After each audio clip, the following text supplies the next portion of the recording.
I suppose the most fascinating question in the whole world is, who am I, or what am I?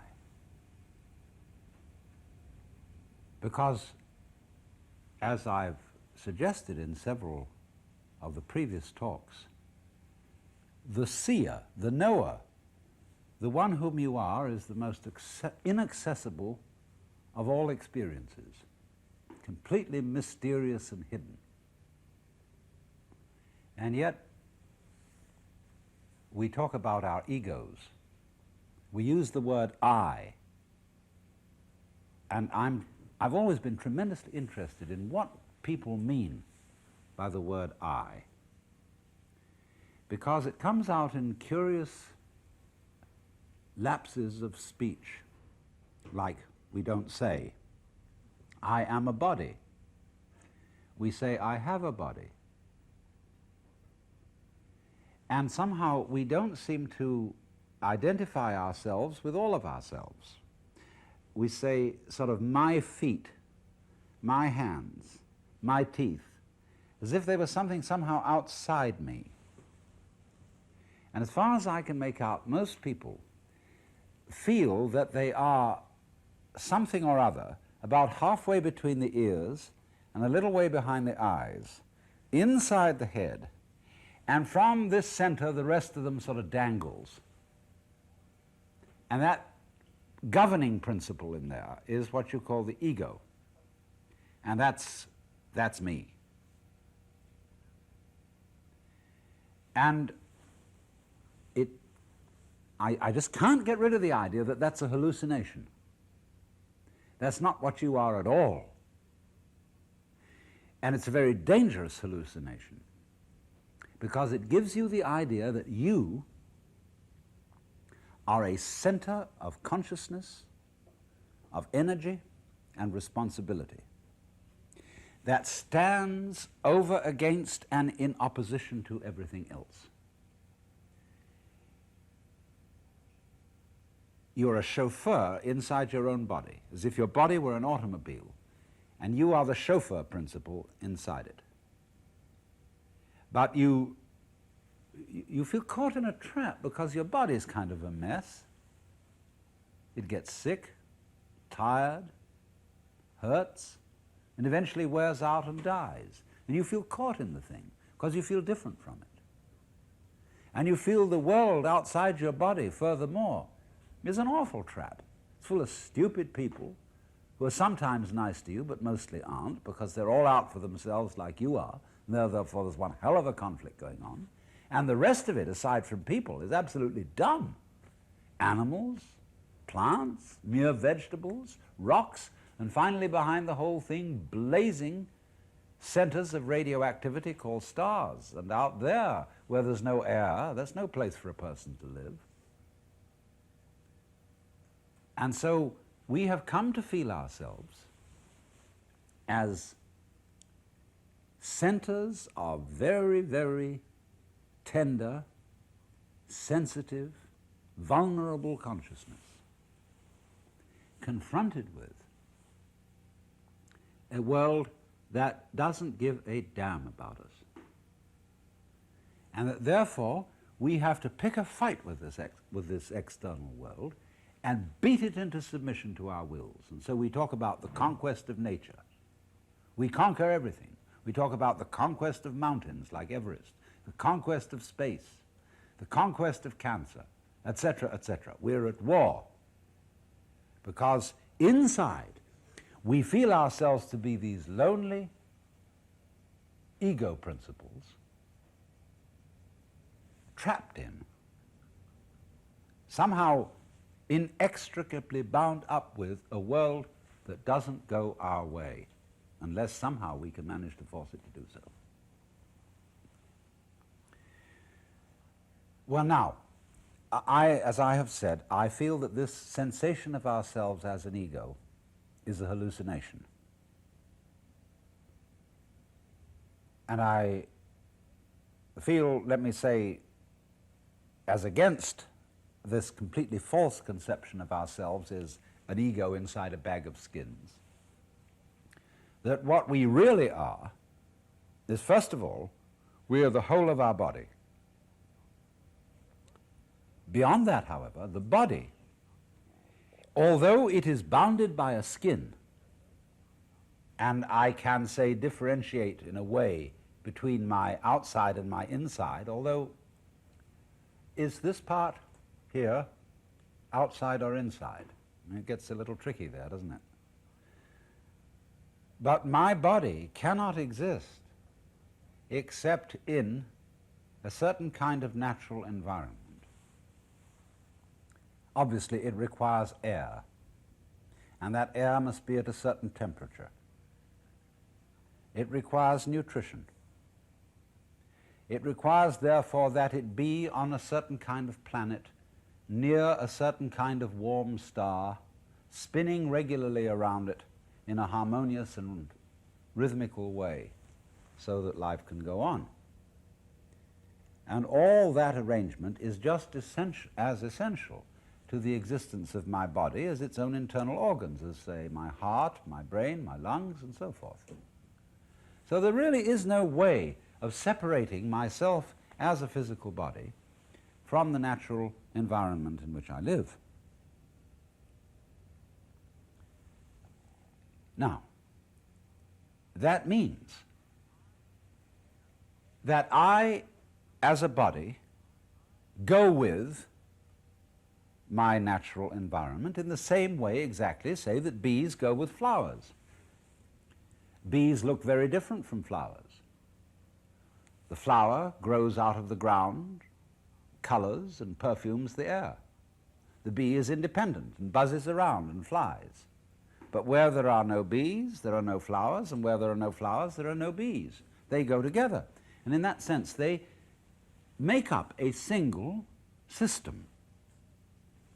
Substitute for the word system the word organism.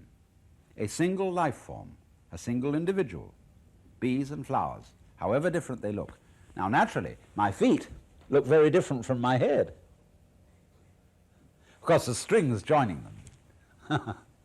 And therefore, we say, well, it's all one, obviously. But yet they are very different, but they're both me. And the feet and the head, though different, are like the bees and the flowers. They go with each other. So, therefore, if I'm to define myself in a scientific way, I will find that if I am to make a clear description of my body, my organism, my behavior, and say what it's doing, I find that I cannot describe what my body is doing unless I also describe the surroundings, the environment in which it is doing it. In other words, it would be meaningless to describe myself as walking if I didn't describe the ground. Because if I didn't describe the ground, my description of walking would simply be of a person swinging his legs like this in the middle of empty space. That wouldn't be walking. I have to describe the ground in which I walk. So what I am is a transaction or an interaction between this organism and its surrounding environment, and they go together and they constitute what we call in physics a unified field, for which we at present have only the very awkward name organism environment. You know, put it all together. That's what I am, from a purely physical, scientific point of view. It may involve many more things than that, but so far is enough. I am an organism environment, but that's not what my ego feels like. That's not the average commonsensical conception of I. Because I is associated with the organism and not with the environment. It is opposing the environment, and furthermore, it is not associated with all of the organism. Because, as I said, the ego tends to regard the rest of the organism as the chauffeur to the automobile. Well, how do we get this false sensation of being an ego? Well, it seems to me that it's made up of two things. And the first thing we have to understand, which I have explained before in a previous talk, but it's worth going over it again, is that in the course of civilization, we make a confusion between our ideas and words and symbols about the world and the world itself.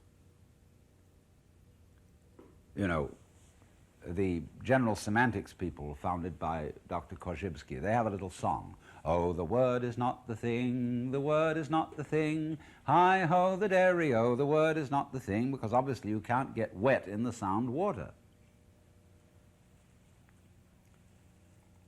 So, the image, the idea, the symbol, the word is not the reality.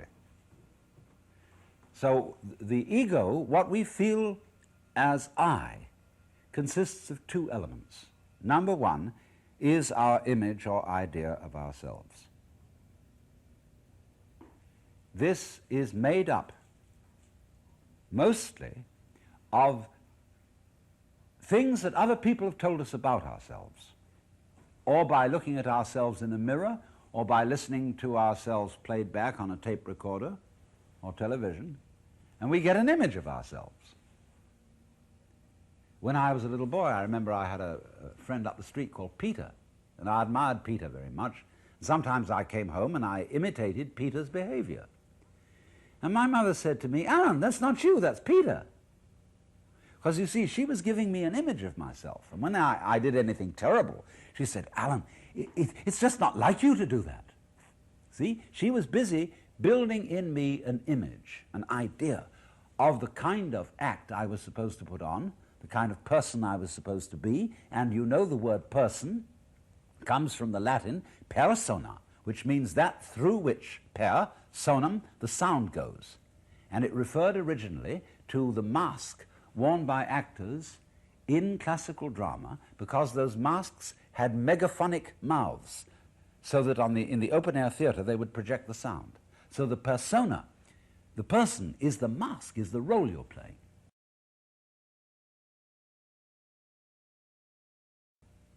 And all your friends and relations and parents and teachers are busy telling you who you are, what your role in life is. And you know there are a certain number of acceptable roles you can play. So, first of all then, your sense of I is your sense of who you are, whether you're a tinker, tailor, soldier, sailor, rich man, poor man, beggar man, thief, whether you're a clown type, a strong, silent man type, a clinging vine, feminine type, etc., etc. We can name dozens of them. But you identify yourself with a certain way of acting. It's quite complicated, but nevertheless, there's a certain way of acting with which you identify yourself and which constitutes your image. Now, that image of yourself that you have is a social institution. In the same way, for example, as it is a social institution to divide the day into 24 hours, or to divide the foot into 12 inches, or to draw lines of latitude and longitude, which are purely imaginary, over the surface of the earth. It's very useful to do that, because by means of that we navigate. But there are no lines of latitude and longitude over the earth. They are imaginary. You cannot, for example, use the equator to tie up a package, because it's an abstract, imaginary line. And so in just the same way, your image of yourself as ego is an imaginary concept that is not this organism, and is furthermore not this organism in its inseparable relationship to its whole physical and natural environment. So therefore, the image of yourself that you have is simply a caricature. Just when we make a caricature, say of Adolf Hitler, and we pull down the hair and put a comb instead of a mustache, you know, we just associate Adolf Hitler's image with the shock of hair and the toothbrush mustache. So in the same way, our image of ourselves is a caricature of ourselves, because it does not include almost all the important things about ourselves. It does not include all the goings-on inside the physical organism. Oh, we get belly rumbles, and occasionally we're aware of that. Occasionally we're aware of our breathing. Occasionally we're aware of it hurts somewhere. But for the most part, we are totally unconscious of everything going on inside us. We're unconscious of our brains and how they work. We are unconscious of our relationships to the external world. Many of our relationships to other people are completely unconscious. I mean, we depend, say, on telephone operators, electricians supplying our electricity, on all kinds of services that we never even think about. We don't think about air pressure. We don't think about the chemical constitution of the air we breathe. We don't think about cosmic rays, gamma rays, X-rays, the output of the sun. All these things are absolutely essential to our life, but they are not included in the ego image. So the ego image is very incomplete. In fact, it's an illusion. But we say, now, look, it can't be that way. Because I feel I. I mean, it's not just an image of myself I have. I have a solid feeling behind the word I. When I think I feel there's something there. So I feel, don't I, that behind this image, this symbol of myself, there is what we would call a concrete referent. There is a feeling, a solid sensation to which it refers. Now, what is that?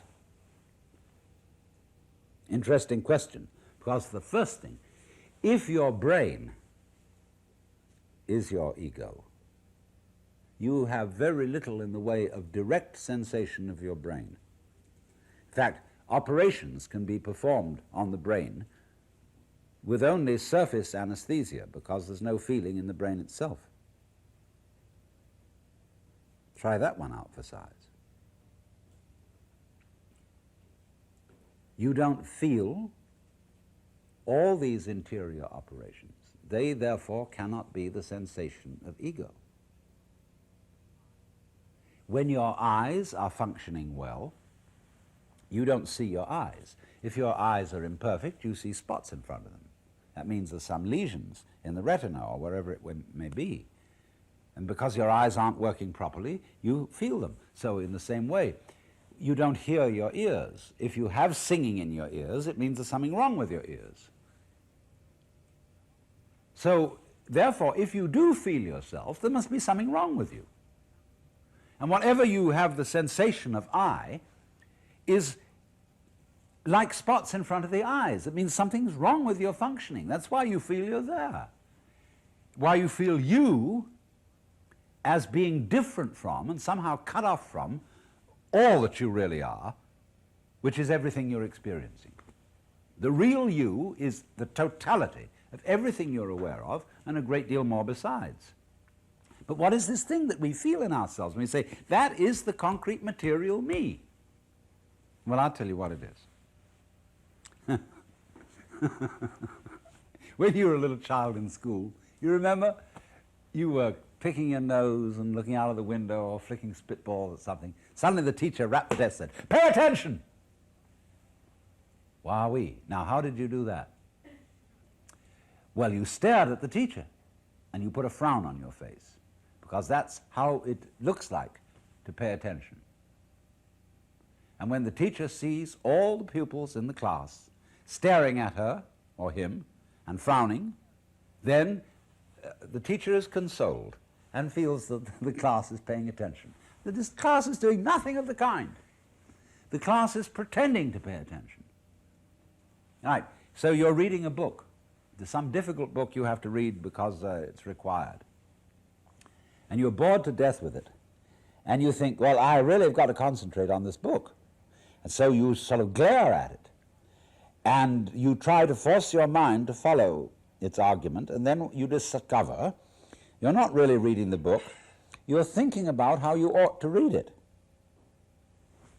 What do you do if I say to you, now look, take a hard look at me. Would you please take a hard look at me? See, take a real hard look. Now what are you doing? What's the difference between a hard look and a soft look? Why? With your hard look, you are straining muscles around your eyes. You're starting to stare. Now if you stare at a distant image, like a clock far away from you, you make the image fuzzy. If you want to see the clock clearly, you must close your eyes, imagine black for a while, and then lazily and easily open them, and you'll see the image. The light will come to you. And what do you do if I say, now listen carefully, listen very carefully to what I'm saying? You'll find you're beginning to strain yourself around your ears. Golly, I remember in school, I had a boy who couldn't read sat next to me. And he wanted to convince the teacher that he really was trying to read. So he would say, run, spot, run. No, and he was using all his muscles. Well, what have they got to do with reading? What is straining your muscles here to hear, straining your muscles here to see? What has that got to do with seeing? Nothing. All right, supposing somebody says, okay, now, you've got to use your will. You've got to exercise strong will. That's the ego, isn't it? What do you do when you exercise your will? Or they say, grit your teeth, clench your fists. See, so you grit your teeth, you clench your fists, or if you want to stop wayward emotions, you go uptight. You pull your stomach in, or hold your breath, or contract your rectal muscles. Like this.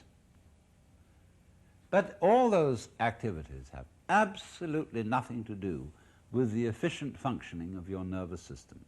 Just as staring at images makes them fuzzy, listening hard, all this muscular tension around here distracts you from what you're actually hearing. Gritting your teeth has nothing to do with courage. All this is a total distraction, and yet we do it all the time, and therefore we have a chronic sensation of muscular strain, the object of which is an attempt to make our nervous system, our brains, our sensitivity function properly, and it doesn't work. It's like, you know, taking off in a jet plane. You've gone zooming down the runway, and you think this plane has gone too far down the runway and it isn't up in the air yet. So you start pulling at your seat belts to help the thing up. Well, it doesn't have any effect. And so in exactly the same way, all these muscular strains we do, and have been taught to do all our lives long, so that we look as if we're paying attention, we look as if we're trying. All this is futile. But the chronic sensation of strain is the sensation to which we are referring as I. So our ego is what have you, an illusion married to a futility. It's the image of ourselves, which is incorrect, false, and only a caricature, married to, combined with, a futile muscular effort to will to be effective. So then, what do we do about that? I mean, wouldn't it be much better if we had a sensation of ourselves that was in accord with the facts? And as I tried to explain in the beginning, the facts, the reality of our existence, is that we are both the natural environment, which ultimately is the whole universe, and the organism playing together. Why don't we feel that way? Why, obviously because this other feeling gets in the way of it. This socially induced feeling, which comes about as the result of a kind of hypnotism exercised upon us throughout the whole educational process, has given us a hallucinatory feeling of who we are, and therefore we act like madmen. We don't respect our environment, we destroy it, but, you know, exploiting and destroying your environment, polluting the water and the air and everything, is just like destroying your own body.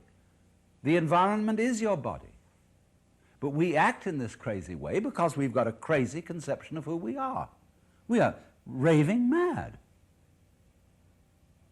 Well, you say to me then, all right, how do I get rid of it? And my answer to that is that's the wrong question. How does what get rid of it? You can't get rid of your hallucination of being an ego by an activity of the ego. Sorry, but it can't be done. You can't lift yourself up by your own bootstraps. You can't put out fire with fire. And if you try to get rid of your ego with your ego, you'll just get into a vicious circle. You'll be like, say, worry, and then worries because they worry, and you'll go round and round and get crazier than ever. The first thing to understand, when you say, what can I do about getting rid of this false ego, is the first answer is nothing. Because you're asking the wrong question. You're asking, how can I, thinking of myself as an ego, get rid of thinking of myself as an ego? Well, obviously you can't. Now you would say, well, then it's hopeless. No, now wait a minute. Don't go so fast. It isn't hopeless. You haven't got the message, that's all. If you find out that your ego feeling, your will, and all that jazz, cannot get rid of that hallucination, you found out something very important. Because in finding out that you can't do anything about it, what you have found out is that you don't exist. That is to say, you as ego. You don't exist, so obviously you can't do anything about it. So you find you can't control, not really, your thoughts, your feelings, your emotions, all the processes going on inside you and outside you that are happening. There's nothing you can do about it. So then what follows? Well, there's only one thing that follows. You watch what's going on.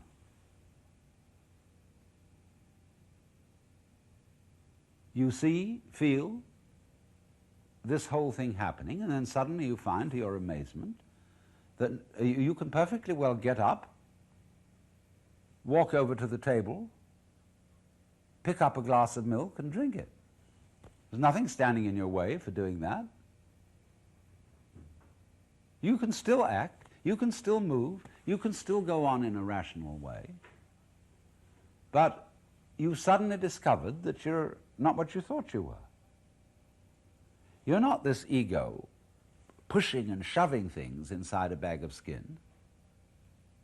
You feel yourself now in a new way, as the whole world, which includes your body, everything that you experience, is going along. It's intelligent. Trust it.